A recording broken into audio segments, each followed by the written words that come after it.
I bought a house, paid everything, while my parents and sister lived there for free. They even claimed it was theirs and planned to take it from me. So I reminded them who the real owner was and cut them off. This happened over the past few years, but just reached its conclusion a few months ago.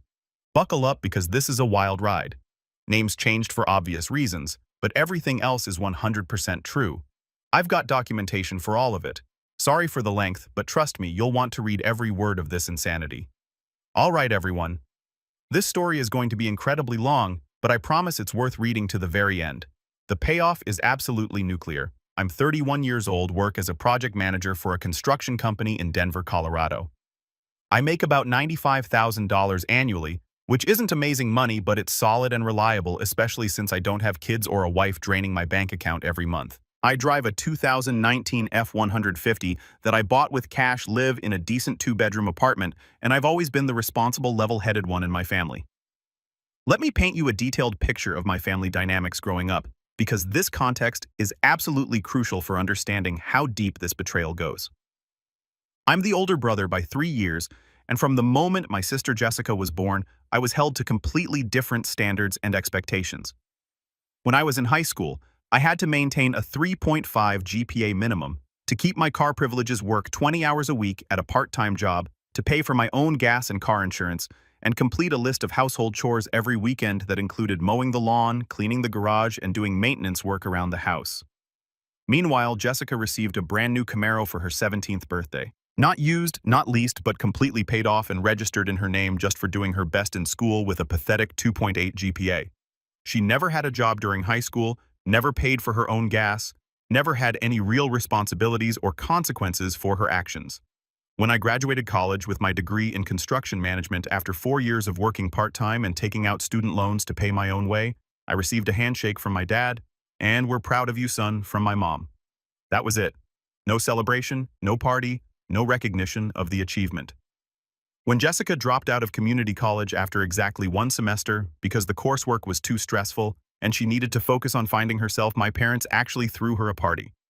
They called it a finding your own path in life celebration and invited extended family members to congratulate her on her brave decision to follow her heart instead of societal expectations. I remember sitting in my apartment that night, eating leftover pizza, and thinking about how backward everything was in my family.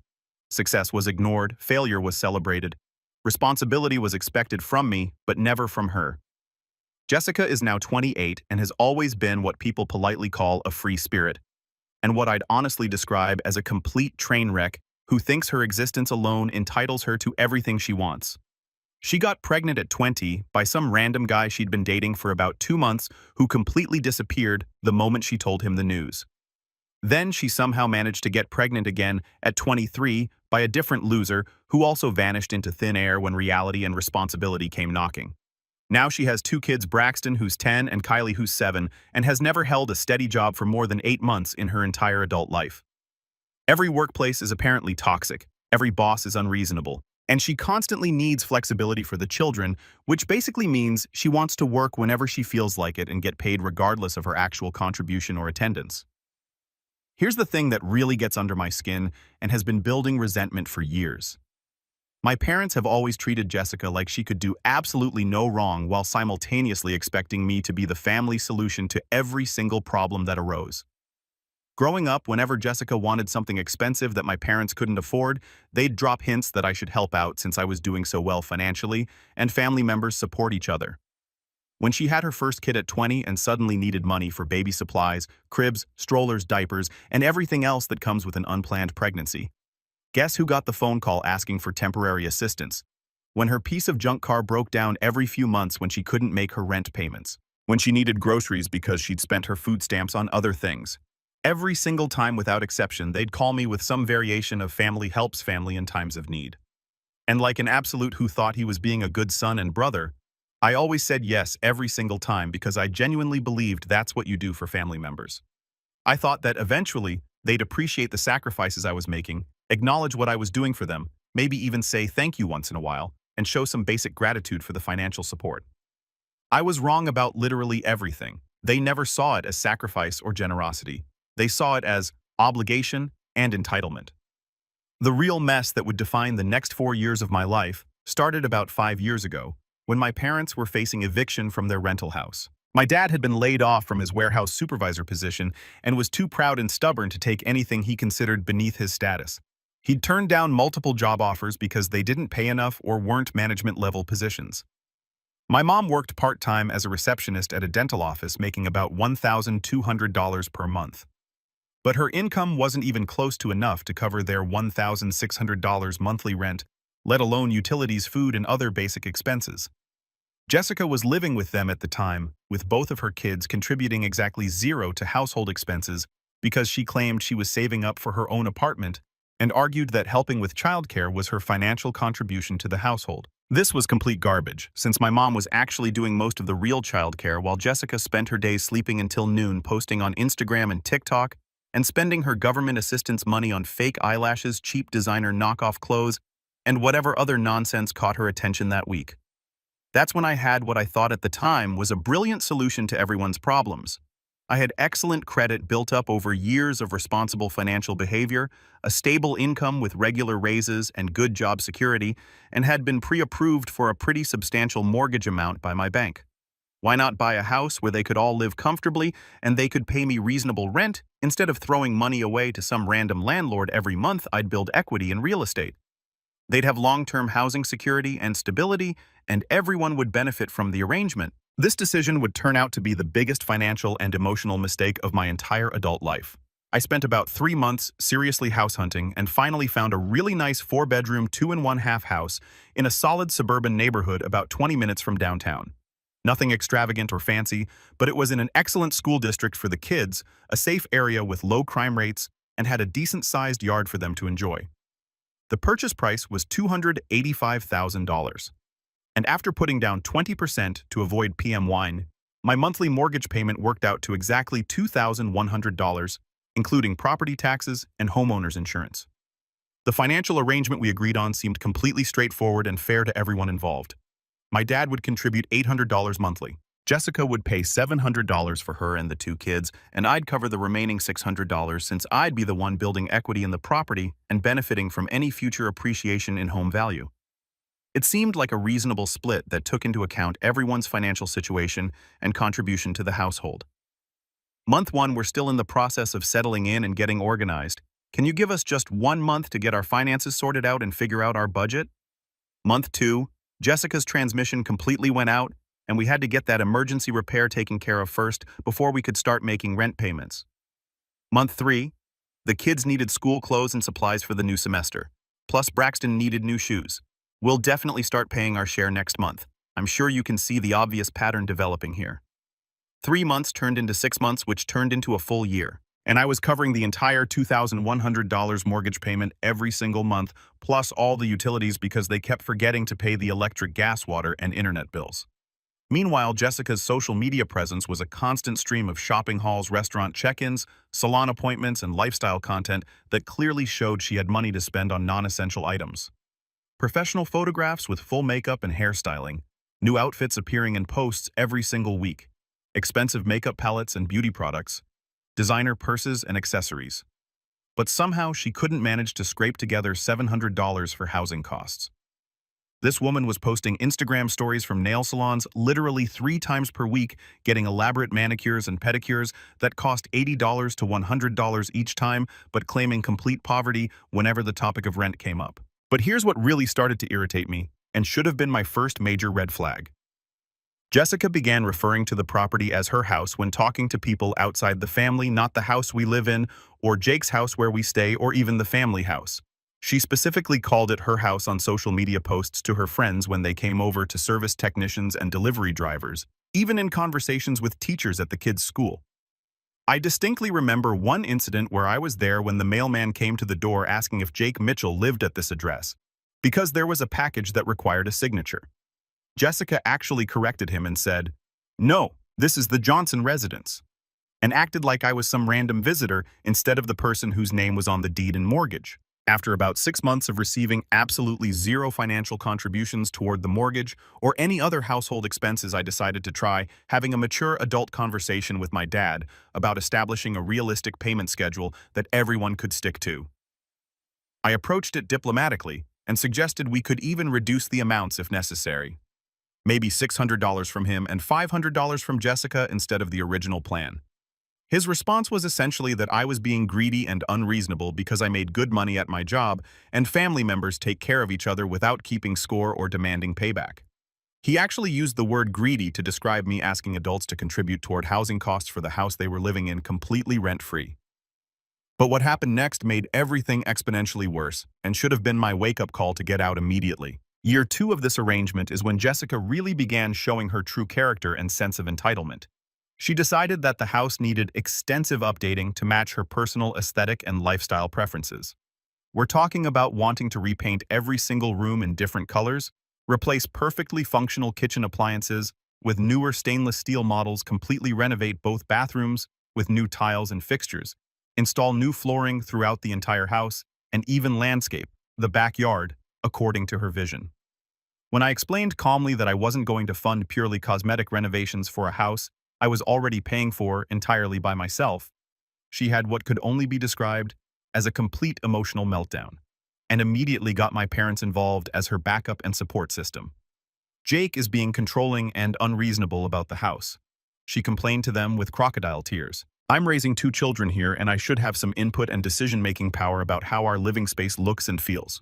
It affects the kids' well-being and my mental health. Our living space. The house that I had purchased with my credit that my name was exclusively on the deed for that I was paying every single expense related to had suddenly become our living space in her mind. Then came what felt like an endless parade of manufactured emergencies that somehow always required my immediate financial intervention and problem solving. Jessica's car needed 4 new tires because the old ones were unsafe. $800. It's a serious safety issue for the kids. Jake, you wouldn't want something to happen to them because of bad tires, would you? Braxton needed extensive dental work that wasn't fully covered by his Medicaid benefits. $1,200. You wouldn't want your nephew to have permanent dental problems and be embarrassed about his smile, would you? The central air conditioning unit completely failed during the middle of summer. $3,500 for emergency replacement. We absolutely cannot have the children living in a house without air conditioning during this heat wave. The water heater started leaking and needed immediate replacement. $1,100. We can't live without hot water, especially with 2 kids who need daily baths. Every single expense, regardless of how large or small, somehow became my responsibility to handle immediately. And whenever I would hesitate, ask questions about the necessity or cost or suggest getting multiple quotes, I'd get intense guilt trips about not caring about family or having more money than you know what to do with. So why are you being stingy? The absolute worst part of this entire dynamic was how Jessica started treating me whenever I'd come over to check on the property or handle maintenance issues. Instead of greeting me like a brother who was making enormous sacrifices for her benefit, she'd immediately present me with a detailed list of maintenance issues and demands like I was some kind of hired handyman rather than a family member who was subsidizing her entire lifestyle. Oh, perfect timing, Jake. You're here. The kitchen faucet has been dripping for 3 days and it's really annoying. Also, the back gate is squeaking loudly, and the kids can't open it properly by themselves. And we're running low on groceries again. Can you pick up some stuff at the store on your way over next time? Here's a list of what we need. Never thank you for everything you're doing for us. Never. We really appreciate all your help and support. Never any acknowledgement of the financial sacrifice or genuine gratitude. Just more demands, more expectations, and more items added to my apparently endless to-do list. Then Jessica started dating this complete loser named Connor, who was everything you'd expect from someone she'd be attracted to. This guy was a 30-year-old unemployed wannabe musician who drove a beat-up Honda Civic with expired registration and spent his entire day smoking marijuana and working on demo tracks for his non-existent music career. A real prize catch who clearly had his life together and would be a great influence on her children. Before I even realized what was happening, Connor was essentially living at the house full-time using my electricity to power his amateur recording equipment, eating groceries that I was paying for, bringing his equally unemployed and unmotivated friends over to hang out and make noise until 2 or 3 in the morning on weeknights. When I finally objected to this arrangement and suggested that maybe having random people living in my house without my permission wasn't appropriate, Jessica accused me of being judgmental and closed-minded and claimed that Connor was practically family now, so I needed to accept him and stop being unwelcoming. I tried approaching my parents about establishing some basic boundaries and ground rules for the house, but they consistently and predictably sided with Jessica every single time. They'd tell me with disappointed looks, "She's been through so much hardship as a single mother. You need to be more understanding and supportive of her situation. She's doing her best."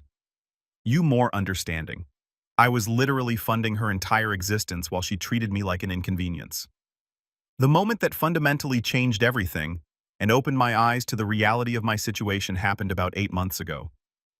I was over at the house doing routine maintenance work. Apparently, property upkeep was also exclusively my responsibility now when I accidentally overheard a conversation that made my blood run completely cold.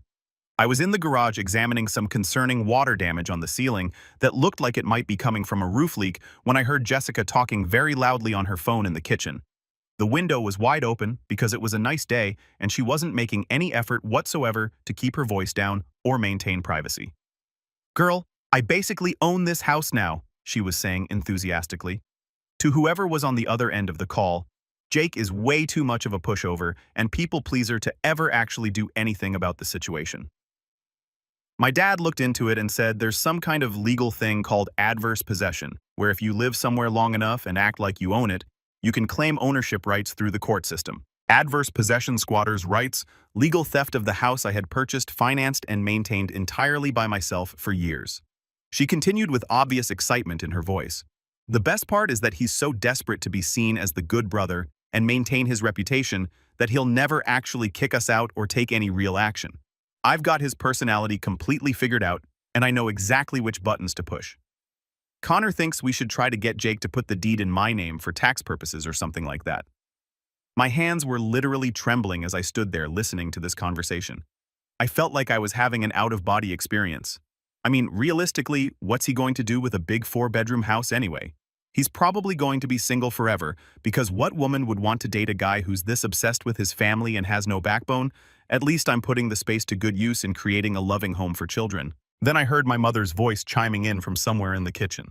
"You're absolutely right, sweetheart. Jake has always been too generous and soft-hearted for his own good.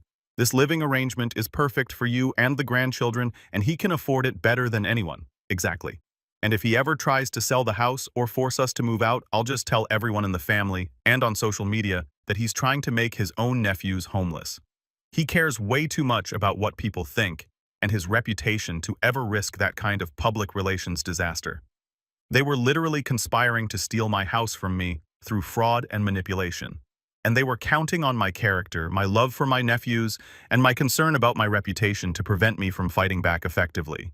I stood there in that garage for probably 20 minutes just processing the enormous magnitude of what I'd overheard. These weren't just ungrateful family members taking advantage of my generosity. They were calculating predators who viewed me as nothing more than a mark to be exploited for maximum benefit. But instead of confronting them immediately in the heat of anger and emotion, I made a decision to be strategic and methodical about my response. If they wanted to play manipulative games and treat me like an enemy, I was going to make absolutely sure that I won decisively. Over the next 2 months, I became incredibly methodical and systematic about documenting everything while maintaining the facade of being the same pushover they thought they could manipulate and control forever.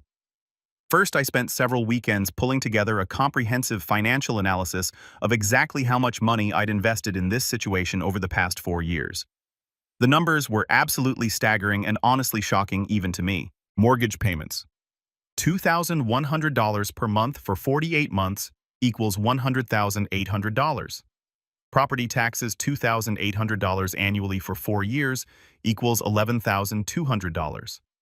Homeowners insurance $1,400 annually for 4 years equals $5,600.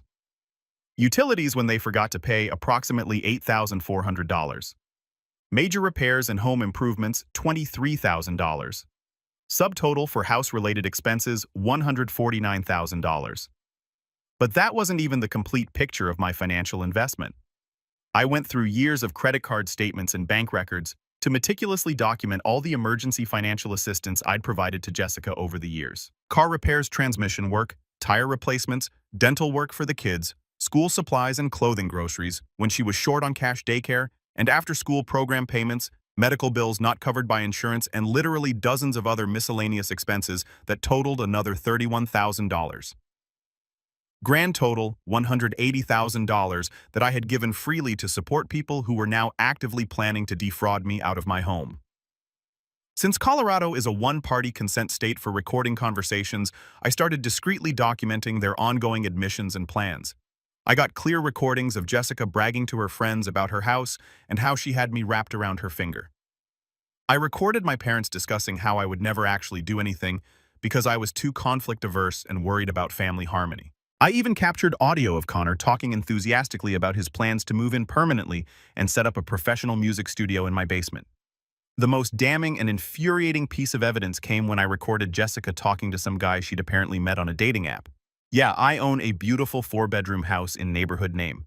My brother helped with the down payment initially, but it's completely mine now. I'm looking for a real man who can appreciate the lifestyle and stability I can offer. Own. She was telling complete strangers that she owned the house that I had purchased, that my name was exclusively on the deed for, and that I was paying every single expense related to. The audacity was breathtaking.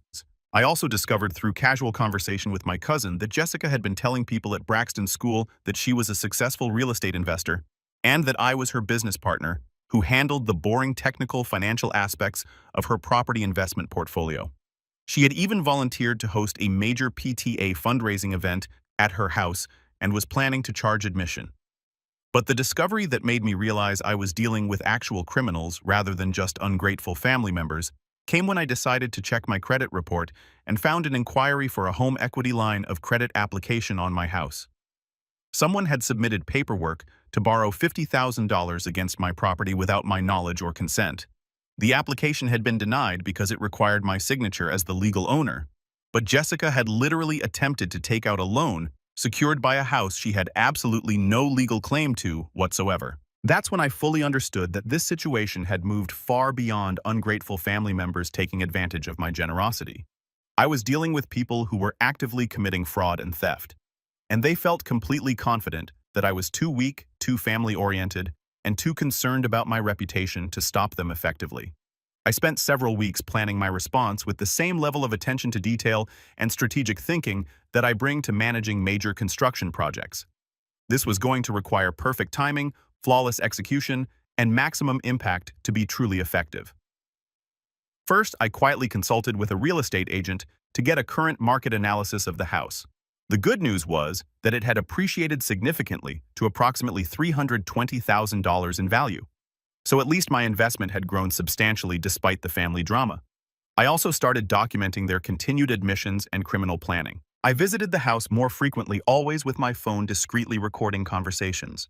I collected extensive evidence of Jessica repeatedly referring to it as her house, my parents casually discussing squatters' rights and adverse possession, and various conversations about specific strategies to get me to sign over the deed or transfer ownership. But I needed the perfect opportunity to reveal everything in a way that would create maximum impact and completely destroy their credibility with extended family and mutual friends. That perfect opportunity presented itself when Jessica announced on social media that she was throwing a housewarming party to celebrate Connor moving in officially as her live-in boyfriend. A housewarming party at my house for her unemployed boyfriend without consulting me, asking my permission, or even bothering to invite me to the event. The Facebook event page said, "Come celebrate Connor and Jessica in their beautiful home." With multiple professional quality photos of my house posted as the background images, she had invited over 50 people, including all our extended family members, her coworkers, school friends, neighbors, and random acquaintances. The event description talked about touring our home and celebrating this next chapter in our lives together. That's when I knew exactly how I was going to handle this situation and deliver the most devastating revelation possible. On the day of the party, I showed up exactly 30 minutes after the stated start time, when the event would be in full swing. Jessica looked genuinely shocked and annoyed to see me, as if I was some uninvited crasher showing up to ruin her special celebration. "Jake, what are you doing here?" she asked with obvious irritation and panic in her voice. "I just wanted to see everyone and maybe share some interesting information." I replied with the calmest, most pleasant tone I could manage. Before she could object or try to redirect the conversation, I grabbed an empty soda bottle from a nearby table and tapped it with a butter knife to get everyone's undivided attention. "Hey everyone! Thanks for coming out to celebrate Jessica and Connor." I began with the biggest, most genuine smile I could manage. Since we're all here together in this beautiful house, I thought it might be educational and interesting to share some fun facts about the property and its history. I pulled out a thick manila folder that I'd prepared specifically for this moment, filled with official documents and financial records. Did you know this house was purchased for exactly $285,000 and the current monthly mortgage payment is $2,100, including taxes and insurance? That's quite a significant financial commitment, right? I could see confusion and uncertainty spreading across people's faces. Jessica looked like she was starting to have a panic attack. Here's another fascinating fact. Over the past 4 years, the total financial investment in this house has been approximately $180,000. That includes mortgage payments, property taxes, insurance, utilities, maintenance, repairs, improvements, and various emergency expenses. I opened the folder dramatically and began pulling out official documents with flourish. Now, Jessica has been telling people that she owns this house, which is really interesting because I held up the official deed with both hands like I was displaying a trophy. Only my name appears on the legal ownership documents. Jake Mitchell, right there in official black and white lettering. The room went completely silent except for someone's baby crying softly in the background.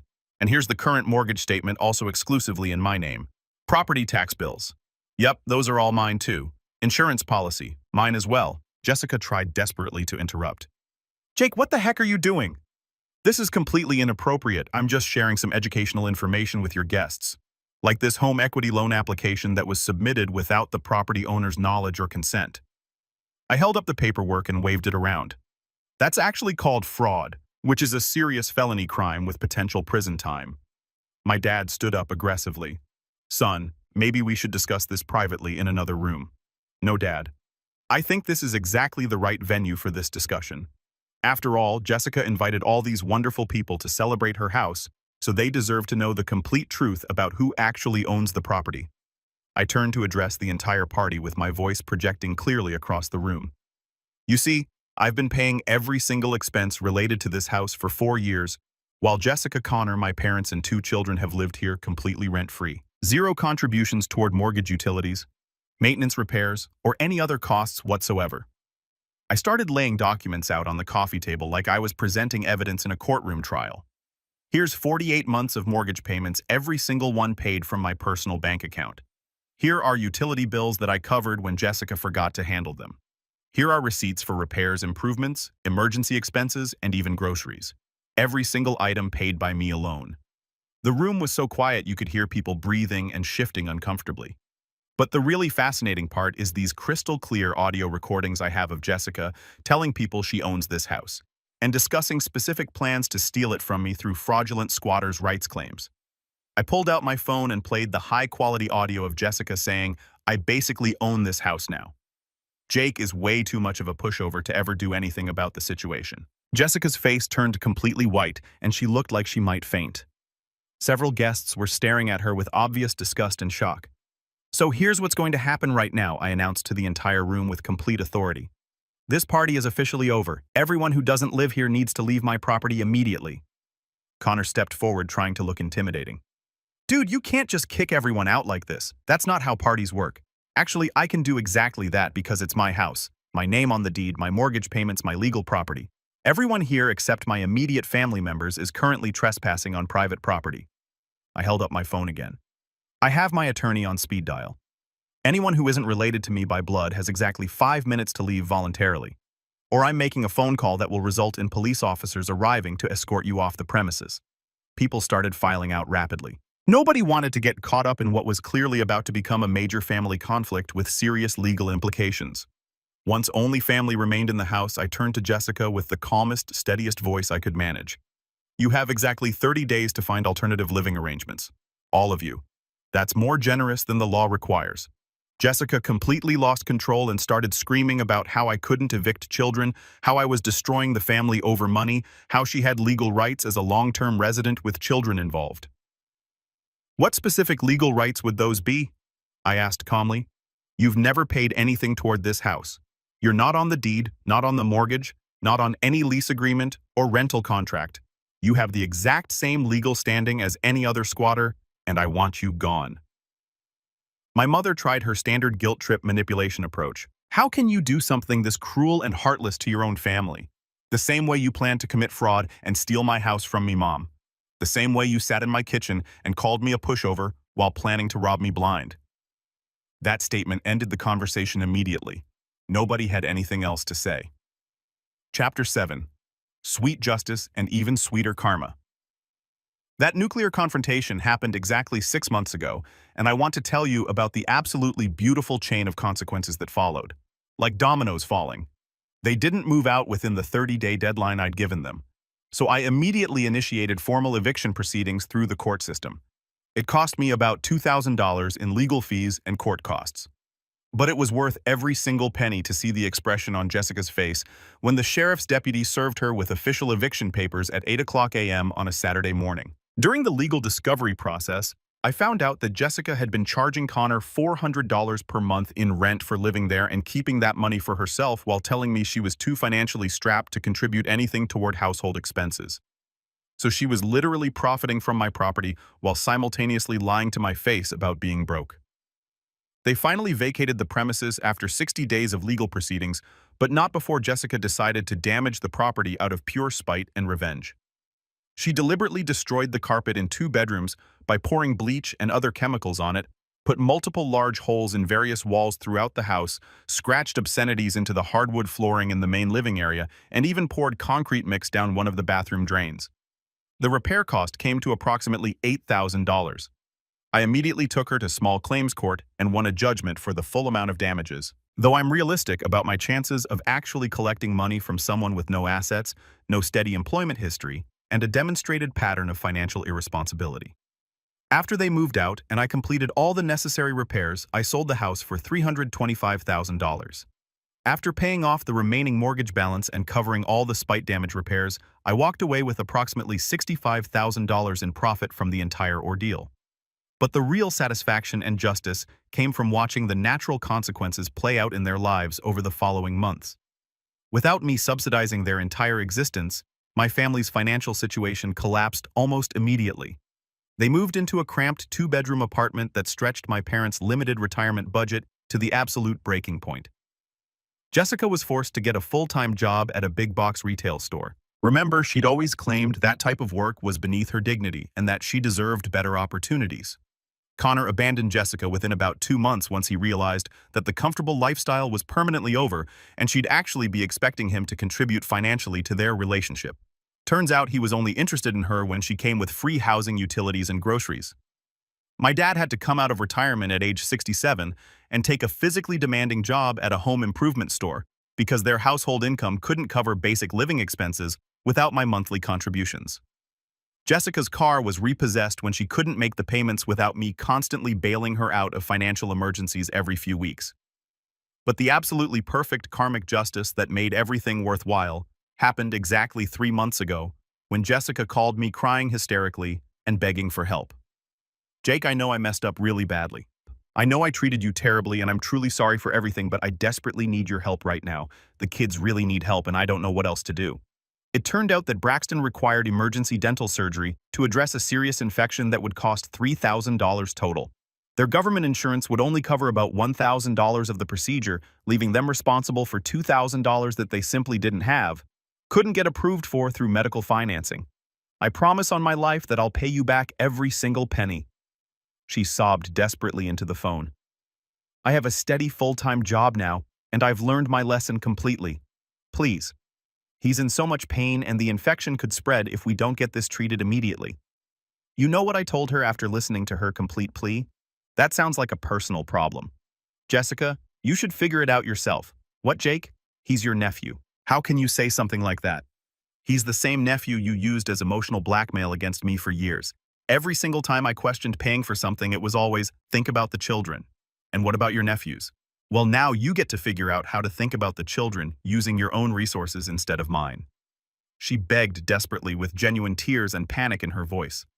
She promised to pay me back the entire $180,000 over time with interest. Promised to repair our relationship and never take advantage of me again. Promised that she had genuinely learned from her mistakes and would spend the rest of her life making it up to me. I let her finish her complete emotional plea, then said calmly, "Jessica, I want you to think back to that conversation you had in my kitchen, where you called me a pushover who you had completely figured out. Remember planning to steal my house through fraud? Remember charging Connor rent to live in my house while telling me you were broke? Remember laughing about manipulating me? Do you remember all of that clearly, Jake, please? I'm literally begging you on my knees. Perfect. Now I want you to delete my number from your phone and never contact me again for any reason. And I hung up immediately. She tried calling back 47 times that same day. I blocked her number permanently after the fifth call. My parents called next, with my dad trying the aggressive anger approach first. Your nephew needs emergency medical treatment, and you're being petty and vindictive over old grudges. I'm being smart and protecting myself financially. That's something I should have started doing years ago instead of being a pushover. Then my mother attempted the emotional guilt route. I don't understand how we raised such a heartless, selfish son who would let children suffer. You raised me to be a doormat and a people pleaser who never stood up for himself. Fortunately, I'm capable of learning from my mistakes and changing my behavior patterns. They offered to personally guarantee repayment of everything over time if I would just help with this one medical emergency for my nephew. Even if I believed you would actually follow through and pay me back, which I absolutely don't. Based on your track record, why would I want any kind of relationship with people who committed fraud against me and actively planned to steal my house? Last week, Jessica actually showed up at my apartment building looking desperate and disheveled. The security desk called up to my unit, and I told them to escort her off the property immediately and add her name to the permanent list of people who aren't allowed in the building under any circumstances. I heard through my cousin that they ended up borrowing money from one of those predatory payday loan operations at something like 30% annual interest to pay for Braxton's dental work. That debt is going to follow them around for years and make their already terrible financial situation even worse.